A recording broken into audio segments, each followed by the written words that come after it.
Okay, my name is Joe Finnerty. From University College Cork in Ireland, and this is the second open talk in the Human Rights Changsha group talk. We're recording it and it'll be available online at some point. We have three colleagues here today from diverse countries, from China, from Turkey, and from the Federal Republic of Germany. The topic, broadly speaking, I'm going to just quote here, is what are human rights concerned with? The universal human being, the social class question, or wokism? So each of the contributors was given this heading as a starting point or a jumping off point for their own reflections and views on this topic. And we're going to hear from them in sequence. The structure of today, this hour-long talk and presentation, is first, each colleague in turn will briefly present some general thoughts on the topic, and I will ask them one or two hopefully pertinent and relevant questions, and then we will go on to the next presenter. At the end, there'll be, depending on time, there'll be an opportunity for questions from the audience, or if presenters want to make comments and questions on the what colleagues have spoken about. So I'm going to start by inviting Mehmet Okyayuz from the Middle East Technical University in Ankara in Turkey to kick off the proceedings. Mehmet, you're very welcome. Okay, thank you very much, Joe.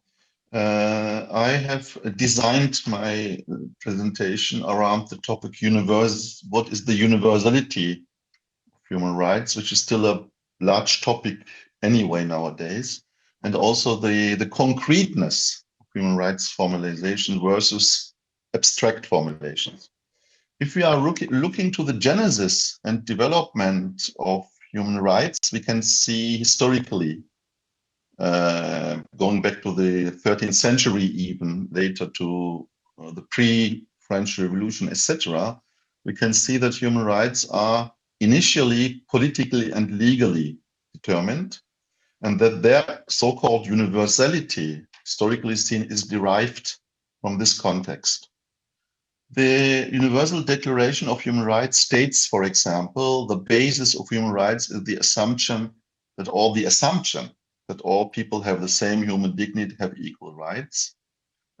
This first type, let's say, of human rights formulation, which took the form of legal documents later, takes the legal political relationship of the individual towards the state as the basis determining the universality of rights. In the course of the 19th century, this aspect, which is of course not unimportant, I will not say that these first political legal statements are not unimportant. They are of course important, because they are the first steps to achieve something like general universality, were later enriched by the organizing working class of the 19th century around economic, social, such as the right to work, housing, health, education, and later, starting in the second half of the 20th century, of the cultural dimension of human rights. The aim of this historically new trends was, without doubt, to achieve a universality which, generally spoken, does not lose sight of the social determination of the universal. But at the same time, this is my thesis, a dilemma can be observed that in principle continues until nowadays. And this dilemma prevents the implementation of the, of the attempted far-reaching universality and general validity of human rights. The reason for this dilemma, I think, is the fact that the social carriers and articulators of rights who were members of the European bourgeoisie in the beginning, within the framework of political liberalism, these people divided rights roughly into positive participation rights, for example, the right to be elected or the right to vote, and negative rights. That means defensive rights. That means the bourgeoisie had the need to protect the private sphere for making trade and commerce against the intervention political power. This interweaving of human rights formulations with social class relations, latest at the 19th century, visible since the Bill of Rights of Virginia and the Declaration of Human Rights of the French Revolution, always, and this is the point, resulted in a political ideological orientation, even if, or better precisely because, the substantive formulations in the declarations mentioned were in the name of all citizens. But this dilemma was already noticed by Marx for the Enlightenment. So the Enlightenment philosophers spoke in the name of all mankind, but they at the same time acted in their own class interests. So this was formulated in the name of all citizens like nowadays, and they are still formulated in this way, but legal systems are always like this. For example, constitutions are both political documents, but also have ideological orientations in themselves. They are declaring as equal legally, and they are doubling, as would Marx say, they are doubling as to political individuals. They are detaching us from our material basis. So we can say roughly, of course, roughly, because it's short, this presentation, the orientation of the classic definition of human rights remained abstract for a long time. I would say until the October Revolution and the other transformations after World War I, for example, we have the changes from monarchy to parliamentary republics, for example, Germany.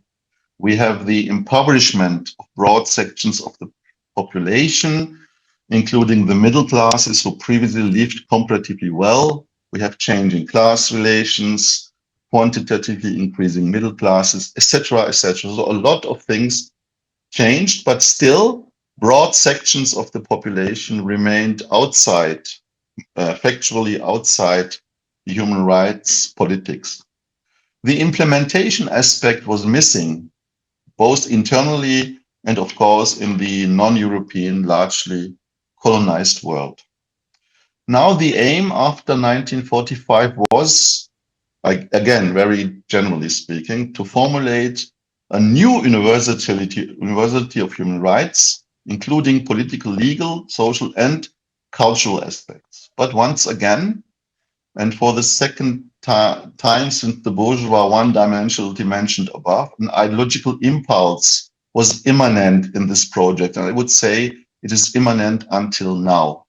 This time also expressing itself on an international level in the so-called systemic conflict, East-West, Eastern Marxism, Western Marxism. We can see this also in geographical formulations of political theory, where divisions, new fragmentations, new parcellations came to the foreground. The orientation of human rights and human rights policy should prevent, on the other side, the fragmentation and parcelling of human rights into particular interests and social carriers.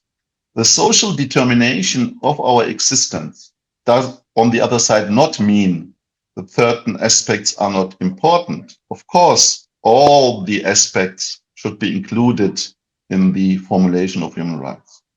But in my opinion, this goal has not been achieved in the 21st century.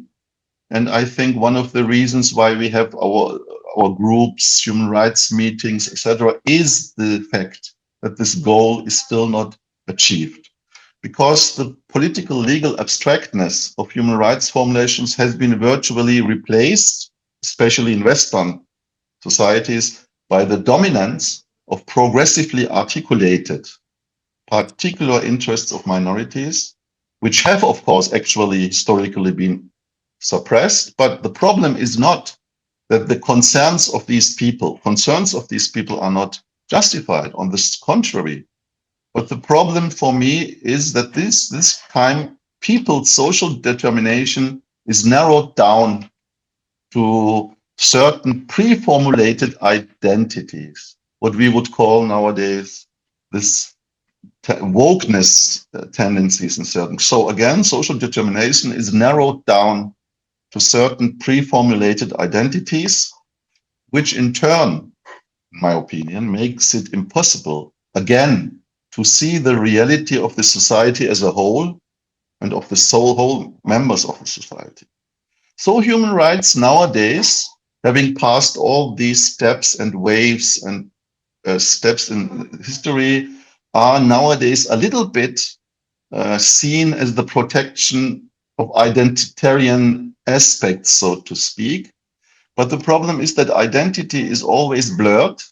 You can determine your identity this time in a different way than 10 years later. So identity is always a result of something, not the beginning, not a fixed beginning of something. So identity is always blurred and somewhat indeterminate and can always change.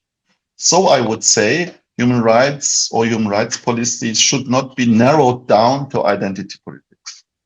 And so this gap is still wide open, preventing human rights from being universal. And so this is one of the aspects which should be always mentioned in debates or discussions or etc. And I think this thing, what I said now, is a little bit, of course, also linked to the things, to our framework of last time, because this is, I think, the main contradiction. Abstractness, concreteness, particularity, universality, and how to bring them together. Because we have now a lot of these fragmentations worldwide. So this is my presentation. I don't know how much I spoke, but I think I'm in time. Thank you.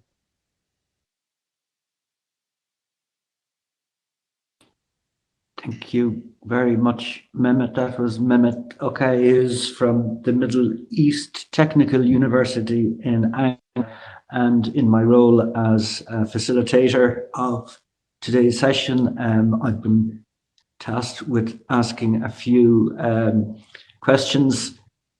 Whether they're easy questions or difficult questions, it's for the presenters to decide.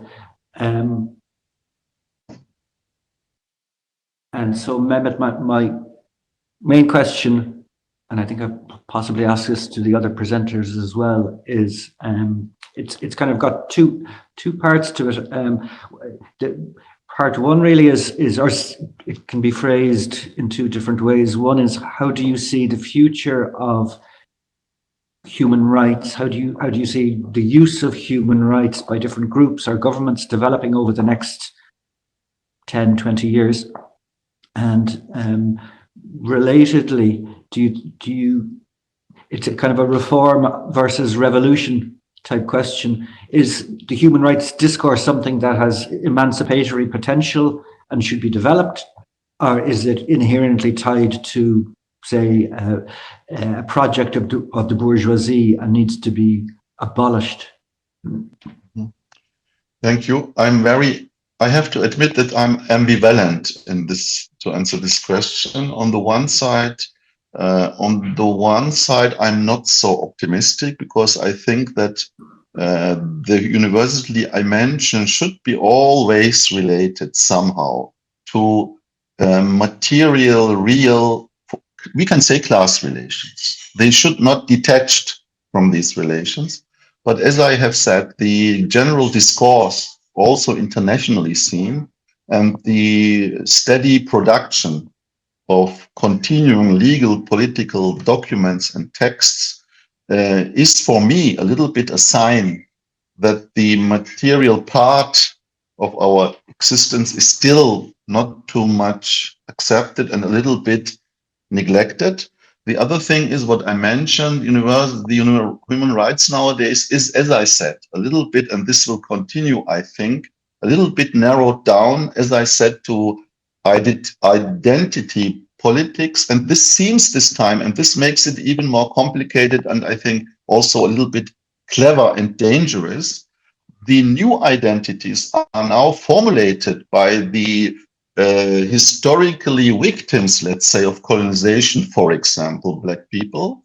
But these people are sometimes, when they are identifying and formulating their identity, they seem also not to understand that that's somehow excluded from, as I said, from the generality of the living and working conditions of the whole society. For me, it's a little bit like a trap. It seems to be progressive, but for me, it's not really progressivity, because the individual aspects also are so much, I would say, overestimated in all these contexts. I think for the next time, for the next future, for the recent future, I have to admit that I do not think that this will be successful to create this all-in-togetherness, which I mentioned. Mehmet, thank you very much for that. There was Mehmet Okyayuz of the Middle East Technical University in Ankara. So the second part of today's discussion, we have another colleague.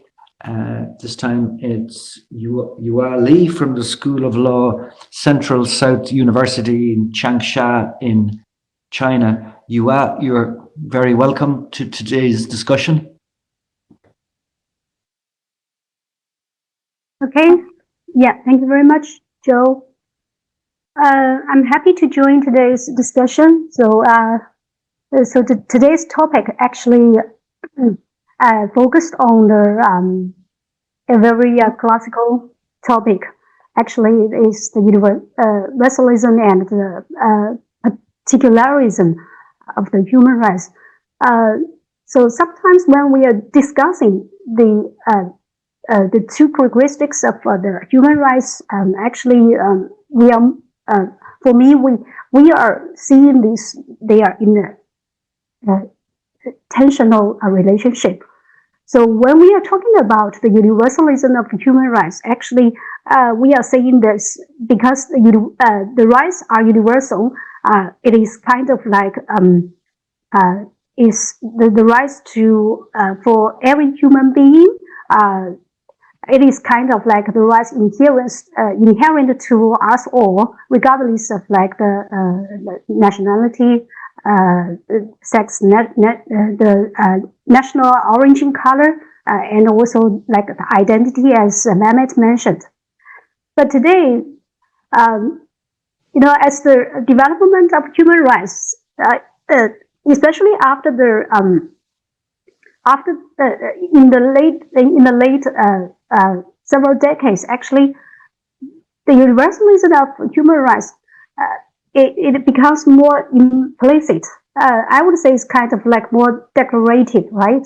Sometimes when people would, when they are trying to exercise the human rights, and actually they find that the universal human rights is kind of like a slogan or a sleeping rights. Actually, when it is not a kind of like reality, people would find it more useful to claim the right, claim the human rights, especially if they have kind of like a certain identity. For instance, because they are because of their special sexual characteristics, like, and also because of their the ethical origin, and also because of the disadvantaged status. So in this sense, this kind of particular human rights actually it seems like a chant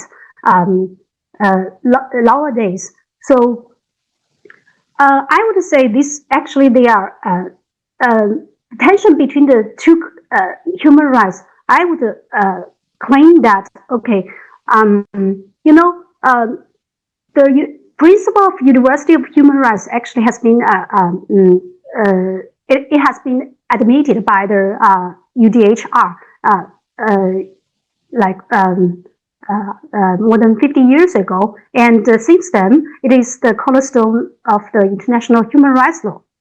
We know that universalism is about human dignity, but it is not about homogeneity. We must also recognize the diversity between and within all human rights. And among them, women, children, minority, and LGBTs are subject to hegemony, and their dignity are occasionally severely injured within these groups. So for this reason, the marginalized groups have for recent years been campaigning for respecting the particular rights. So, however, a wide recognition of particular human rights for diverse groups have also been questioned to undermine the universalism of human rights. So that's why there's like a very obvious tension between the universalism and the particularism of human rights. But it should also be argued that emphasizing the particularity of human rights does not go against the principle of universalism. On the contrary, I claim the redefinition of human rights in a particular sense, as well as its diverse protection, go in line with the underlying notion that human beings shall be seen as individuals that are all different and unique. My argument is that the capacity of human individuals is enabled by social corporations in true social systems. Social individuals develop their social relations first by interacting with individuals. They know each other, and then by interacting with individuals they do not know. So in this light, social relations mediate individual interactions that reflect the evolution of humanity. The evolution of humanity from the perspective of social relations should be examined in hierarchies, which means that there are at least two levels. One level is that unique individuals appear in the diversity. The other level is that individuals appear as a unity in the social system because of the social relations. Therefore, the generalization of human rights shall also be conceived in a hierarchical way, both at the level of respecting universal rights of human beings within societies and at the level of expanding human rights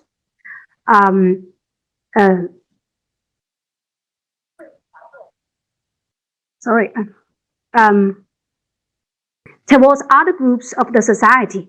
The latter has become all the more important in that how the other group's rights can be practiced and enforced is a real challenge faced by an increasingly splitting and fragmented society. So actually this is my my point on today's topic.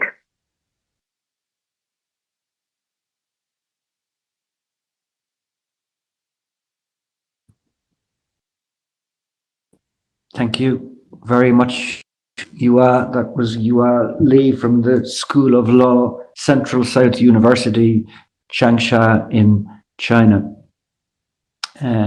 So following the format of the presentation so far, yeah, I guess I'm asking you much the same question as I asked the previous presenter, Mehmet Okyayuz, which is about how you see the future of human rights discourses developing, and relatedly, do you think that my impression is you from what you've said you have to put it this way, a more overall positive evaluation of the potential of human rights discourses going into the future?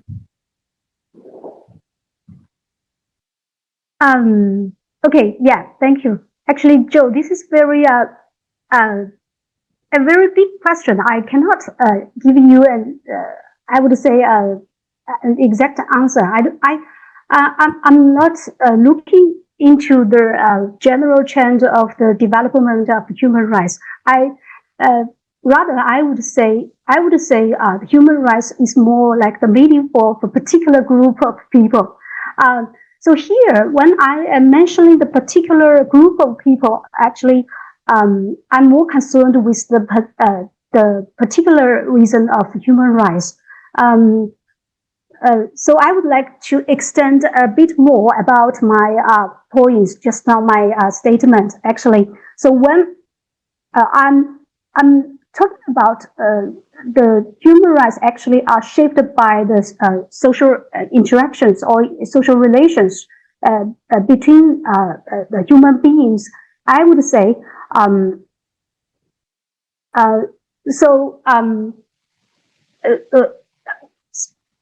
Okay, so individuals, individuals, we are different, we are unique. But on the other hand, so this is the universalism of human rights. But on the other hand, individuals actually, they appear also as a unity in the social system because of the social relations.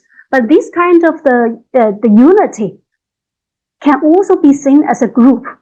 This group is a kind of like special group, or a small group comparing with the larger group, like the human society as a whole group. So this kind of like a small group is also unique and different. So let's make an example. Like in the digital age, the digital divide constitutes a major challenge for the elderly to participate and benefit from the digital revolution. The elderly actually, they face a lot of problems for basic tasks, such as booking the tickets or scheduling an appointment for a hospital visit. Many of them may not be able to claim their old age benefits because the system actually now are mostly digitalized. So another challenge is faced by the elderly is the social exclusion, because they cannot connect with the peers through digital networks due to the lack of digital skills. So this situation actually is more observed in developed countries, in my mind. In these countries, the elderly, they live lonely. But in developing countries, like in China, so I would consider China as kind of like developing countries, especially like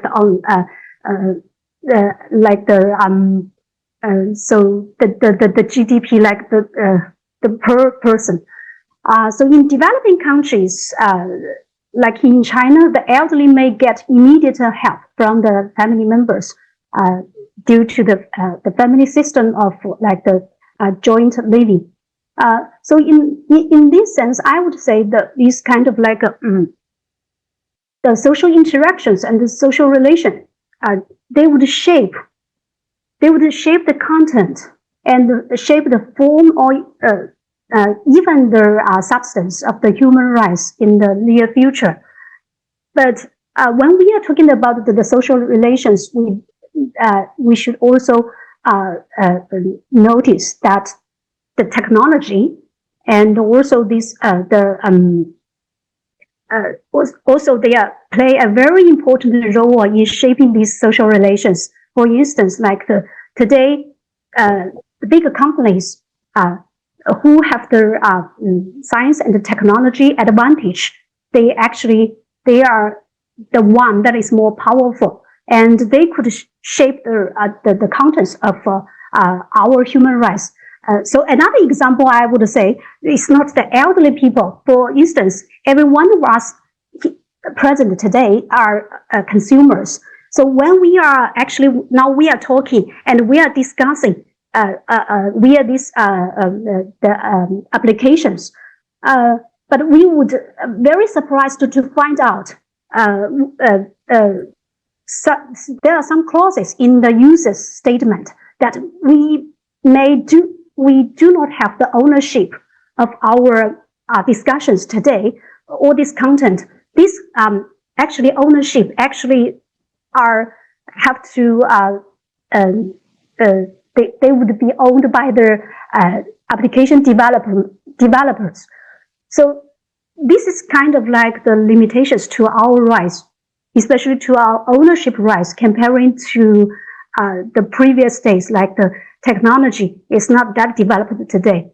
So like in previous days, what we talked and what we have written down actually is the authorship is very clear. But today, due to our, I would say, because we are disadvantaged in terms of the technology, so we do not have the spoken rights comparing to like these app developers who are more like the hegemony in terms of like science and technology.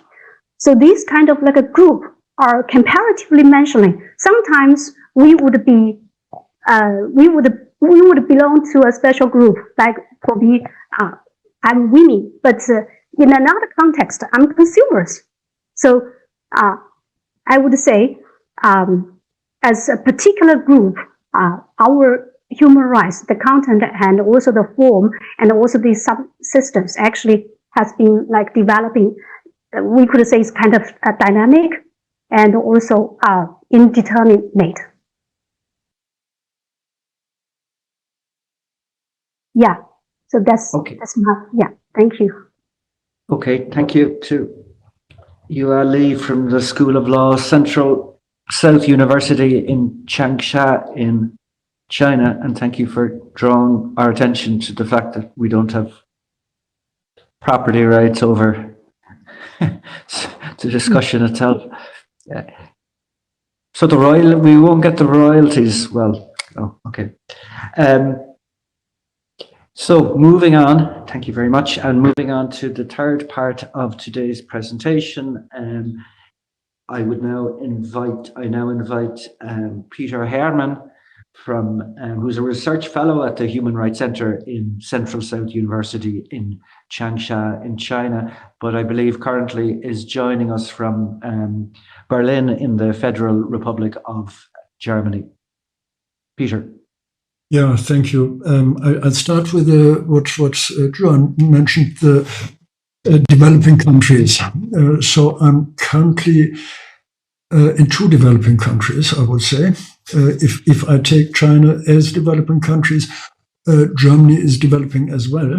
And in a way, this is part of or core of my idea that human rights are not static. Rights are not static or cannot be static, but they are part of a development. And this means part of the development of or in all countries. There are many aspects, and I liked especially this aspect of social relations. I think this is a core, really. When we talk about human rights, we are talking about humans as social beings. This means they are determined by the social or whatever, and they are living and unfolding, developing in this context. I think this is a core part of this debate as well, of particular rights, universal rights, or where I would say it's more about abstract rights and concrete rights, this dimension. And this means that we are actually dealing with this question of where are we developing and how do we actually link these rights or the idea of rights back to the objective conditions.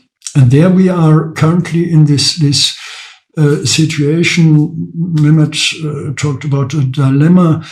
There are different ways to grasp this, I think, but where the consciousness of certain groups is kind of unlinking to the objective conditions. And in this way, I come back to what I said before. I'm living in two different countries, but I live as well in a kind of, in terms of job, of my professional existence, in a situation that is probably more or less typical or becoming typical. It's not the traditional way It's not a traditional understanding of a worker, but as well not the traditional understanding of an academic. Certain position, start with 14, start with 20 or 25, and then go through up to the end. And even then, you are still part of this setting. This is changing objectively, and in the consciousness of some people, they are getting lost in this. Everything is blurring.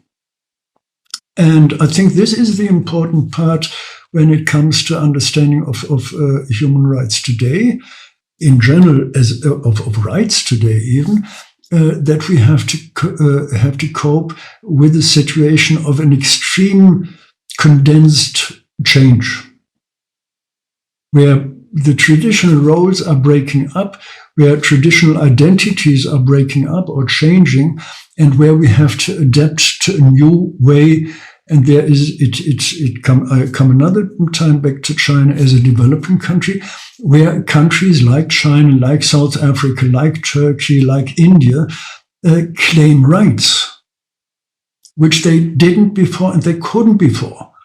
And what Mehmet said, the Universal Declaration of Human Rights is definitely important, but it is a mirror of a certain period or a certain era where we simply have had United States dominance or Western capitalist dominance. And this shapes, of course, if you go into detail, Article 23, the understanding referring to family, we have all these reference to very traditional understanding of what human life is, what human living is.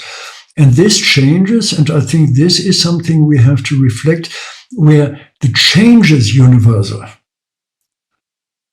And this means we have to change our understanding of rights as well, to adapt them to this new way of universal social relationships, because they are changing. Before, we have had in all areas very traditional, very clear-cut ways of living, ways of defining what existence is about. This is changing, but this is not a change here in the head.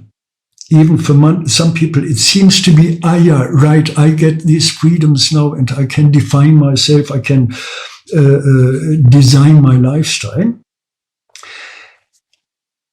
The objective conditions are changing, and this is, I think, where we have to think as well about how to deal with this in terms of defining rights. Adapting to globalizing developments, still globalizing, where different groups claim rights. The former colonialized, they had been then neo-colonialized. They claim rights now not to be colonialized at all. And this has effect on these countries where they had been colonialized, but as well on the so-called developing countries, or developed countries, where, of course, this means developing in these countries. As Ms. Merkel, Chancellor of the Federal Republic of Germany, said, we will be able to cope with this. No, I'm not a fan of Ms. Merkel, but this was a statement. We have to face a situation that is not limited to the nation, to the nation state anymore. So this is something where we have to try redefining what actually living means, referring not to simple rights to live, to be alive, but the right to living. And this means to live in a different context, to unfold, to develop there as individual, which of course we can only do in society. And this means we have to adopt human rights in this way, to respect the individual rights, particular rights, but not as rights of individuals, but as a reflection of societal development. I'll leave it there. I could go on another 6 hours, but I'll stop this.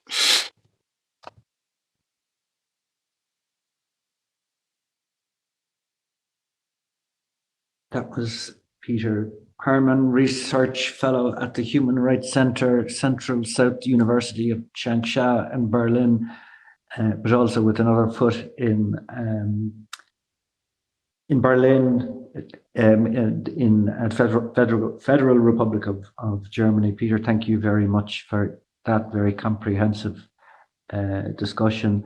I'm thinking because you're I particularly identify you with the as a scholar of Marx and an interpreter of the Marxist tradition. You famously, Marx was contemptuous of any talk of rights, and in the classical Marxist formulation, a simplified and schematic formulation, the in terms of structure and superstructure, the ideologies and discourses, legal systems were reflections somehow of the fundamental economic social relations, and in that sense, many Marxist scholars over years would have criticized human rights discourses as ideologies, as a kind of opium of the people, providing an illusory reconciliation or a possibility of freedom or emancipation, and masking existing class power relations. And it echoes some of the thoughts that Mehmet shared with us. So again, in the same vein, do you see currently an emancipatory potential for human rights discourse, that it can within itself develop in a more radical, progressive direction, or does it need to be radically reformed, or even that language of human rights should it be scrapped? Well, it should definitely not be scrapped, but I think what Mehmet said as well, it is a reflection of a certain class conditions. And at the same time, if we are honest, completely honest, we have to see there is a progress historically. And this progress cannot be stopped anymore. And there will be further progress. I'm actually invited to attend a conference by the European trade unions, where it is discussed now, and this is, I think important, how can we move on with rights for those who are today actually marginalized in precarious situations, working in precarious situations, working in what I said, not having a career, life career, but working here in a project, working there in a project, which is as well for many working class members the case, even where there we have a more structured way, life structure, but this is as well where you cannot rely anymore on this job for life. So I think in this way, not scrap it, but adapt it to the changing conditions.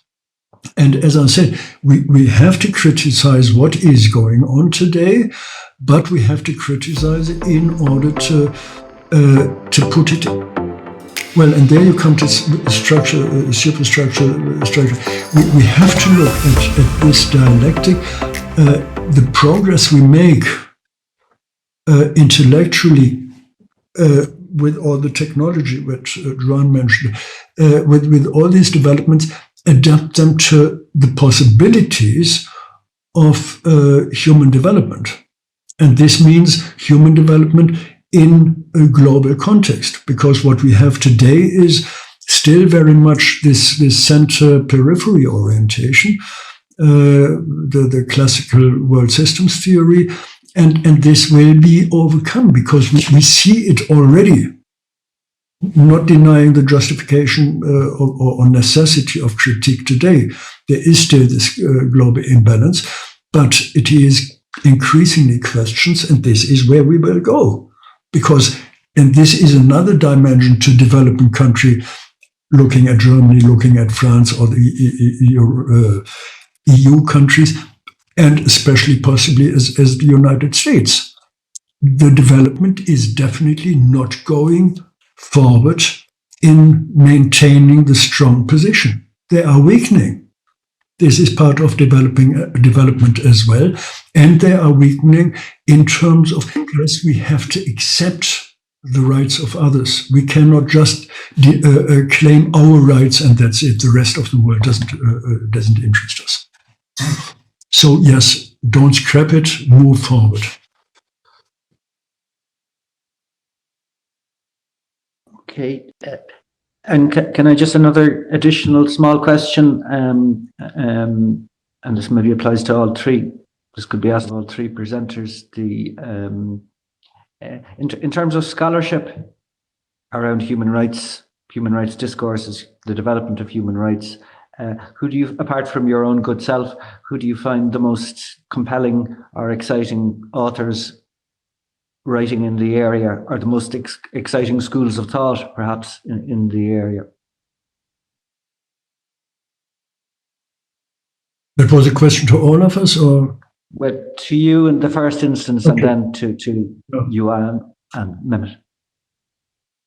Well, here I have to refer to this, in a way, double position of actually going through the pandemics in both of the worlds, if you want, where we have exactly this pressure of, and this is a huge challenge for us in terms of human rights scholars, to look at overcoming this basically individualist concept of human rights up to now, and move on to what Juan said.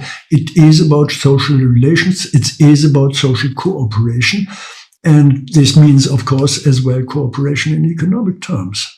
And I think, well, this is really a challenge as well, personally for me, or from my perspective, having or working in the field of law and economics. We have to bring them together. We cannot separate them anymore, which basically what we are still doing. Okay, and if I could ask you as well. So my question is, in terms of your area, what you've discussed in your earlier presentation, who would you, as a reading list, you might say, or as the most exciting or promising school of thought or key author or authors in the area you are? Well, I wouldn't say any authors. I would say that there are many discussions going on now, and in a way I could say many courts are currently favorized as authors, dealing with the acceptance of, and this is another dimension of this, or part of this dimension, dealing with the right of nature. And this means dealing with the rights of countries that are currently only delivering to the wealthy countries. And this is part of it. Look at the legal text, look at the developments there, look at constitutions, for instance, of Ecuador, where they say, we as country, and this means nature and people, have a right. And this goes on. We have currently a couple of European court cases going on as well. Most exciting reading, because dealing with nature means as well dealing with what humans are, what living is. Not so exciting for most of the people as reading. Thank you, Peter. And passing on to you in China.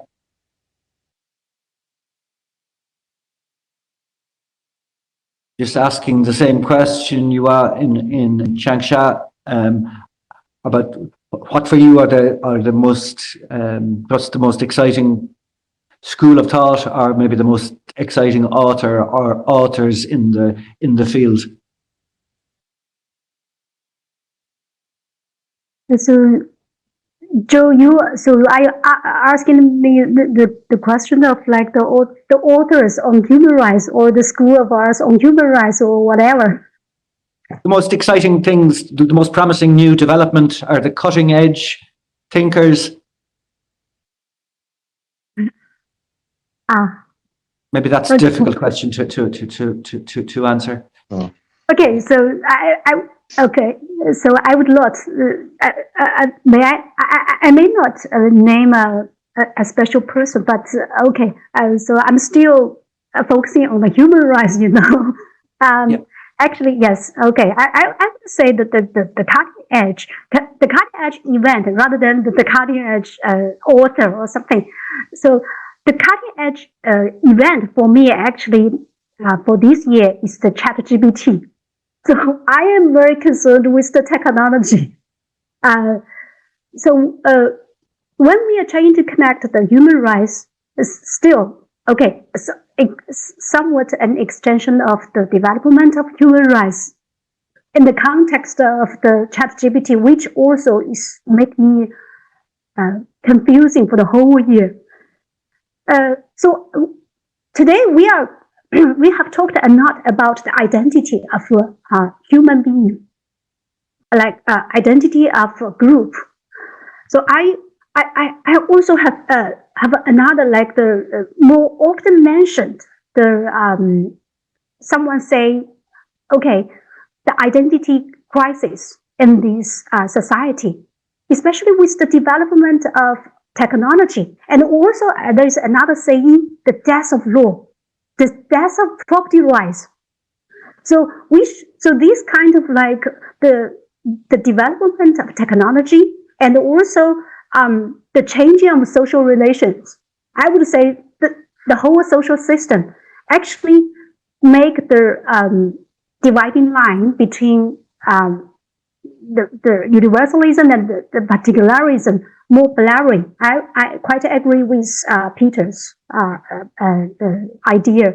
But for us, okay, talking about the cutting edge event of this year, actually, I would say for human rights, when we defining the human rights in this special context, I'm still more focused on the human.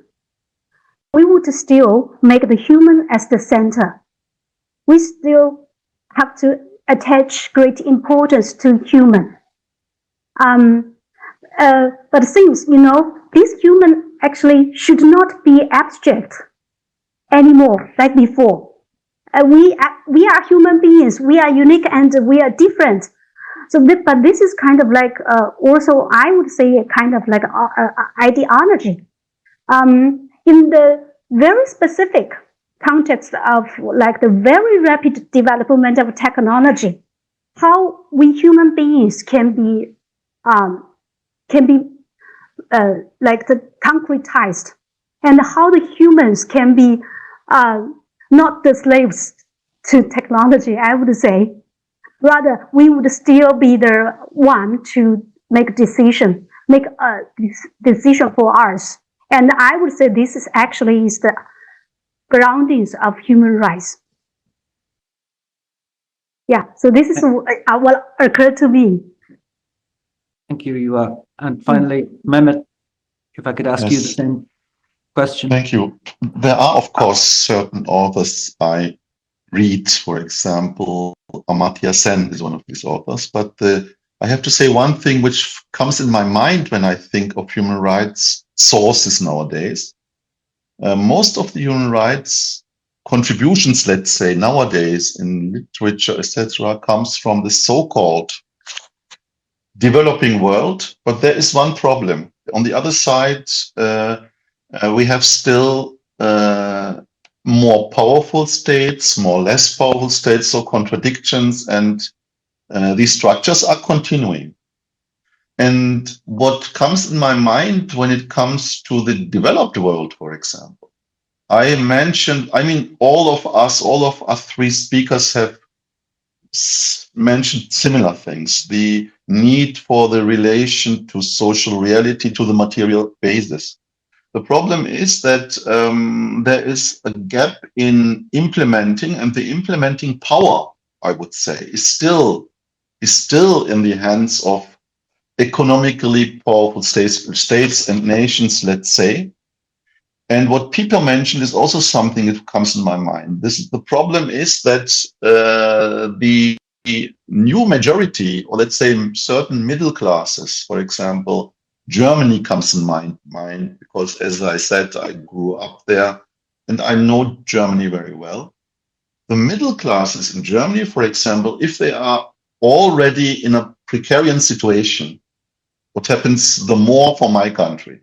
Because in Turkey, the precariat is widely expanded to the middle classes, including people like myself. It's much more rigid and radical in Turkey.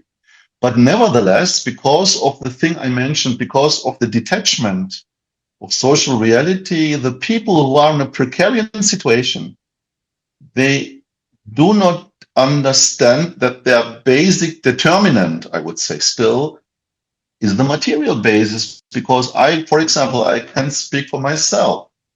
When I get unemployed, I can maybe survive for 2 months. This is one practical example that I would immediately understand the necessity to understand material conditions. But this understanding is missing nowadays because of under-organization, of other manipulative things. And so a lot of people who are even in this situation are a little bit falling into the trap, for example, of a welfare state. They are not aware of the increasing. So on the one side, let's say it in this sense, it's complicated. On the one side, as Peter said, we have a steady diversification of societies, okay. But on the other side, the material reasons for our life becomes even more important than, let's say, 20, 30 years ago. They are still determining.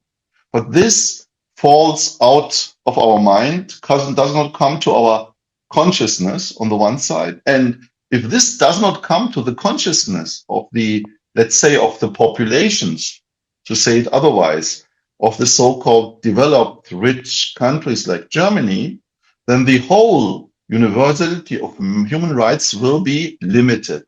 Because remember what we have said, international declarations, United Nations, all these things are still dominated by power relation at the same time.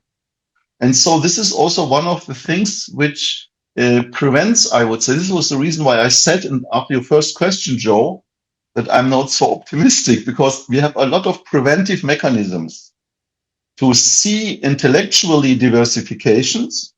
I mean, Peter, Juan, and people like myself, we discover intellectually more and more diversifications in society, but this diversification is really, really detached from the social reality. And even the people who are the biggest victims of material exploitation at the same time, they are producing their own identity. And if you are producing your own identity, you will earlier or later, this is my thesis, I mean, I have no time to extend my idea. You are earlier or later falling into the trap of, how can we say, of certain dominating groups in the society, because identity is the paradigm and the category of certain conservatisms, let's say. So we have a lot of traps, a lot of things which are preventing the continuation of implementation, even if we are intellectually, theoretically aware that everything is changing very fast, etc., etc. So this is what I can say. So the fact that the literature contribution comes from so-called developing countries is not really able, I would say, in this world of inequality, both structurally, economically, and also concerning institutions, supranational institutions.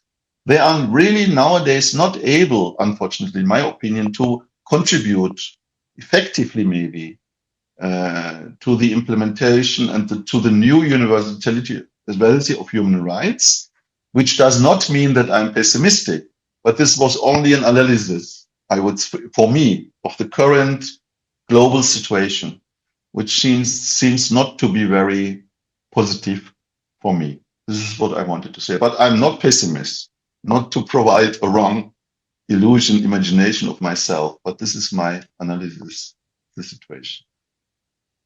Okay, thank you, Mehmet. And keeping an eye on the time, we're just coming up to the hour. So I'm proposing to draw this very interesting human rights Changsha open talk to an end. I'd like to thank our three contributors. I'd like to thank Mehmet Okyayuz from the Middle East Technical University in Ankara in Turkey. I'd like to thank Yuhua Li from the School of Law, Central South University, Changsha in China. And finally, I'd like to thank Peter Herrmann, a research fellow at the Human Rights Center, the Central South University, Changsha in China, with also another gig in Berlin, you might say, in the Federal Republic of Germany. So thank you to our three presenters. A very interesting discussion. I won't attempt to summarize what's being discussed. If you're tuning in at this point in the video, somehow I recommend you're even in the live session. I recommend the recording, which will be available at some point. I commend the full viewing of the recording to you. And thanks for everybody who tuned in. Thank you again to the contributors. So this is Joe Finnerty in University College Cork in Ireland, saying thank you and have a good weekend. Thank you very much. Thank you, Joe, and thanks to all participants and co-discussants. All the best. Thank you all. Ciao, ciao. Thank you. Bye.